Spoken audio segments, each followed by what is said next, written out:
মেদিনীপুরের ময়নায় অনুষ্ঠান মঞ্চে গিয়ে ফাঁকা চেয়ার দেখে ক্ষোভ উগরে দেন মানস ভূঁইয়া, দলীয় শৃঙ্খলা ভঙ্গের অভিযোগ তোলেন।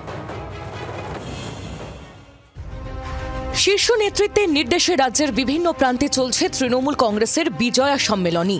পূর্ব মেদিনীপুরের ময়নাতেও আয়োজিত হয় বিজয়া সম্মেলনী অনুষ্ঠান। রাজ্যের সেচমন্ত্রী মানস ভূঁইয়াকে সম্মেলনে আমন্ত্রণও জানানো হয়, আর সেখানেই কাটল তাল।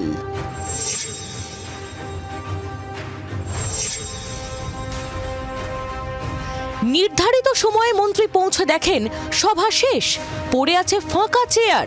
হতবাক হয়ে যান তিনি।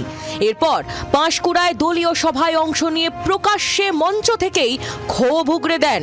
দলীয় শৃঙ্খলা ভঙ্গের অভিযোগ তুলে সরাসরি তোপ দাগেন তমলুক সাংগঠনিক জেলা তৃণমূল সভাপতি ও পাঁশকুড়া পুরপ্রধান নন্দ মিশ্র সহ একাধিক জেলা নেতৃত্বের বিরুদ্ধে। তো নন্দর উচিত ছিল, প্রেসিডেন্টের উচিত ছিল আমার সঙ্গে টাইমিংস নিয়ে কথা বলে না। This is not proper. পার্টির ডিসিপ্লিন আগে মেনটেন করা। আমাকে বলা হয়েছিল 4টায়, ময়না 6টায়, আর আপনারা বলছেন 2টো স্টার্ট করে দিয়েছে। তাহলে ময়নাও 2টো স্টার্ট করেছে আর আপনারাও 2টো স্টার্ট করেছেন, কি করে হয়? গত কয়েক মাস ধরেই তমলুক সাংগঠনিক জেলায় তৃণমূলের অভ্যন্তরীণ কোন্দল প্রকাশ্যে এসেছে। জেলা নেতাদের সোশ্যাল মিডিয়ায় তীব্র বাগযুদ্ধে উত্তাল জেলার রাজনীতি। তা নিয়েও কড়া বার্তা রাজ্যের মন্ত্রীর, কটাক্ষ বিরোধীদের। হোয়াটসঅ্যাপ, ফেসবুক একটু বন্ধ করো আগামীকাল থেকে। Media cell should be very restricted. এগুলো টলারেট করা হবে না।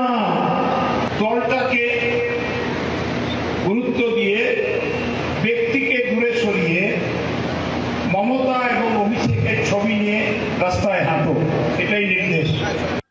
আর উনি পশ্চিম পাঁশকুড়া এবং ময়নার দায়িত্ব নিয়ে এসেছিলেন বিজয়া সম্মেলনী করার। বোঝাই যাচ্ছে ওনার কত গ্রহণযোগ্যতা। এই হীরক রানীর রাজত্বে যে যত চটি চাটতে পারবে তত সে বড় পোস্ট পাবে এবং নেতা হবে। মানস ভূঁইয়া অক্ষরে অক্ষরে সেটাই বলে গেলেন। কারণ উনি সেই চটি চেটেই কংগ্রেস ছেড়ে তৃণমূল কংগ্রেসে এসে এমএলএ হয়েছেন, মন্ত্রী হয়েছেন।